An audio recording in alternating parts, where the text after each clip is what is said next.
Chers amis, bonjour.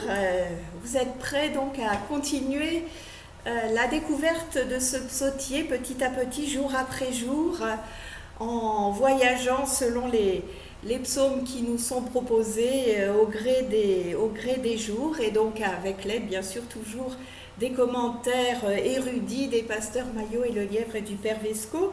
Et c'est aujourd'hui le psaume 47 qui nous est proposé.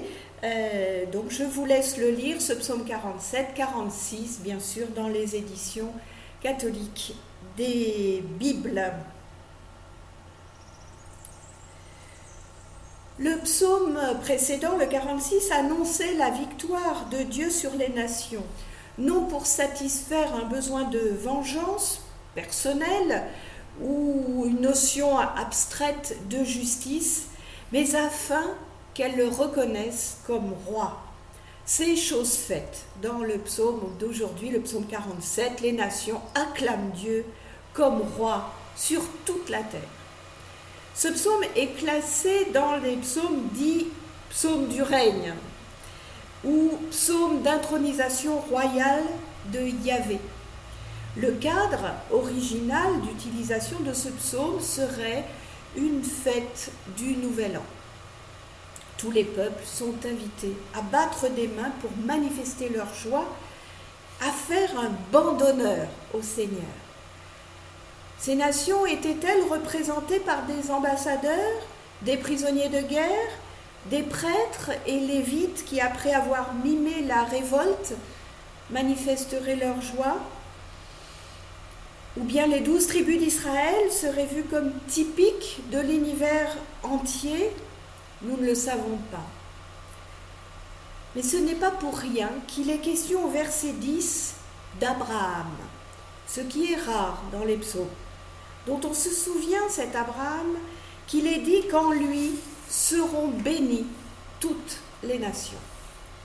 Dans son culte, Israël anticiperait donc la fin des temps de cette manière. Il se sent légitimé à le faire puisque Dieu a déjà donné dans l'histoire de son peuple des preuves de son triomphe. Encore une fois, nous constatons combien la liturgie d'Israël, son culte, mettent en lien des événements historiques avec une vision spirituelle et même eschatologique, cette vision des temps derniers.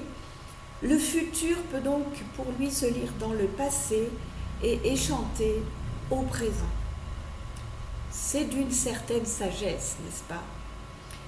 Ce psaume met le doigt sur un aspect essentiel de la pensée cultuelle d'Israël. C'est son insistance sur la royauté du Seigneur, résumée dans l'invulnérabilité de Sion et manifestée avant tout dans l'élection d'Israël. On peut dès lors mesurer avec encore plus de force quel traumatisme spirituel a dû être pour ce peuple la destruction du temple et l'exil. Jérusalem et son temple rasés, la terre promise perdue, cela avait de quoi ébranler sévèrement ce peuple. D'autant que l'obéissance et la soumission des nations manifestées dans ce psaume passent par la reconnaissance de l'élection d'Israël. On retrouve cet aspect dans nos évangiles, dans le récit de la rencontre de la Syrophénicienne avec Jésus. Il répond à sa requête de guérir sa fille en lui disant qu'il est venu seulement pour les enfants d'Israël. Et en toute humilité, elle lui répond que des miettes peuvent tomber de la table des enfants pour les petits chiens. Texte qui peut nous choquer quelque peu à première lecture, mais qui montre comment était perçu ce rapport entre Dieu et son peuple, entre Dieu et les autres peuples. D'ailleurs, Jésus, admiratif de sa foi, accédera à sa demande et guérira sa fille. On peut même se demander si ce n'est pas à ce moment-là particulièrement qu'il prend lui-même conscience de l'universalité de son ministère. Le Seigneur roi, dans notre psaume, a tout soumis à Israël, et ceci date de son élection. ne s'est-il pas lui-même soumis à Jacob dans son combat de nuit au gué du Yabok? Ce Jacob dont notre psaume nous dit combien Dieu l'aimait. Le verset 6 nous montre Dieu qui monte, il s'élève. Voilà un verbe qui rappelle bien les moments de l'histoire commune de Dieu avec son peuple. On trouve ce même verbe pour désigner en effet la montée du peuple en Canaan, en provenance d'Égypte. Il est utilisé pour dire la montée au combat et l'entrée dans Jérusalem. C'est le même verbe qui évoque, avec les mêmes sonneries et sons du corps, la montée de l'arche. N'est-ce pas à ce moment-là, le Seigneur lui-même qui monte au milieu de son peuple parmi ses acclamations? C'est comme ça en tout cas que c'était perçu. D'ailleurs, l'expression fierté de Jacob pourrait bien être une périphrase pour désigner l'arche. Mais elle pourrait aussi bien désigner le temple que Jérusalem. Toutes ces options ne signifiant d'ailleurs qu'une seule et même idée, il est question du lieu où se tient le Seigneur. Avec la montée de l'arche éclate la joie du peuple qui se souvient que Dieu est monté avec lui d'Égypte. Les cris qu'il pousse nous rappellent alors ce cri de victoire lancé lors de la procession de l'Arche d'Alliance qui fit tomber les murailles de Jéricho. Israël exprime sa joie au souvenir des actes sauveurs accomplis par Dieu en sa faveur. Un Dieu aussi puissant peut susciter la crainte, mais ceux qui trouvent en lui un abri sûr n'ont rien à craindre de lui. Et ce sont toutes les nations qui sont invitées à le reconnaître comme leur grand roi, bien au-dessus de tous les rois humains. C'est le Dieu d'Abraham, donc celui de la bénédiction, de la promesse, qui est appelé à devenir le Dieu de tous. Ce psaume a pu être écrit avant l'exil, en un temps où Jérusalem n'avait pas failli comme protection pour son peuple. Mais il a pu aussi aisément être repris après l'exil, où le peuple avait réinvesti sa ville. Dès lors, le mélange des populations aidant entre les populations étrangères qui avaient été déportées à Jérusalem, tandis que les Israélites étaient déportés à Babylone, et puis ceux qui peut-être sont revenus avec les Israélites. Donc ce mélange de populations aidant, on peut entendre que ce psaume répond à des préoccupations nouvelles. Que faire donc de ces étrangers, des prosélytes incorporés par le cours de l'histoire au peuple élu? C'est la reconnaissance de l'universalité du règne de Yahvé qui peut seule résoudre ce problème. Nous retrouvons cette question dans bon nombre des écrits des prophètes qui annoncent la venue des peuples à Jérusalem pour rechercher Yahvé. Dieu, qualifié de très haut, est élevé et exalté par toutes les nations qui chanteront alors ses louanges.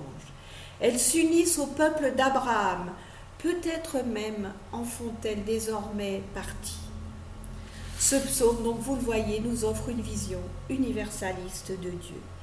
Et c'est toute la richesse de notre Premier Testament et la sagesse aussi de ceux qui ont constitué le canon que de laisser cohabiter dans cet ouvrage, dans cette bibliothèque, devrait-on dire, des visions très différentes de Dieu. C'est une manière de respecter le désir de Dieu de ne pas se laisser enfermer dans un nom. Rappelez-vous, au buisson ardent, quand Moïse lui demande « mais je vais leur dire que je viens de la part de qui ?» Et Dieu donne un nom qui en réalité n'en est pas un. Quelque chose qui dit « je suis qui je serai », enfin ce qu'on écrit avec le tétragramme sacré et que je lis ici, Yahvé, mais ça n'est même pas ça. Dieu refuse de se laisser enfermer dans un nom parce que nous l'avons déjà vu, le nom est la représentation, enfin c'est l'être lui-même. Donc donner un nom qui serait fixe serait enfermer Dieu, et Dieu ne veut pas se laisser enfermer. Dieu, on devrait dire celui qu'il est commode d'appeler Dieu, ou évitez-nous aussi de l'enfermer dans un nom. Et donc, nos auteurs et aussi ceux qui ont compilé ce canon et qui l'ont fixé une fois pour toutes ont souhaité garder toutes ces différentes visions de Dieu pour donc respecter à la fois, je le disais, ce désir de Dieu de ne pas se laisser enfermer dans un nom, mais aussi une manière de respecter la liberté de l'humain et de nous inviter peut-être nous aussi à chercher chacun pour soi, et puis au fil du temps, parce qu'on évolue aussi dans notre compréhension, qui est Dieu pour moi. Nous chrétiens qui nous sentons pleinement faire partie du peuple de Dieu, de ce peuple d'Abraham, nous pouvons en tout cas nous associer de tout cœur à cette louange, à ces cris de joie, à ces applaudissements qui saluent la montée de Dieu au milieu de son peuple, et méditer, nous aussi, sur la représentation de Dieu que nous en avons. Et Dieu sait que la période que nous traversons nous interroge et nous secoue sur notre compréhension de Dieu. Alors c'est le moment de méditer, c'est le moment de chercher, d'essayer de trouver qui est Dieu pour moi aujourd'hui. Sœur Emmanuelle disait qu'il fallait casser tous les matins l'image de Dieu qu'on s'est faite la veille. Alors, au travail. Bonne journée et à demain si cela vous fait plaisir.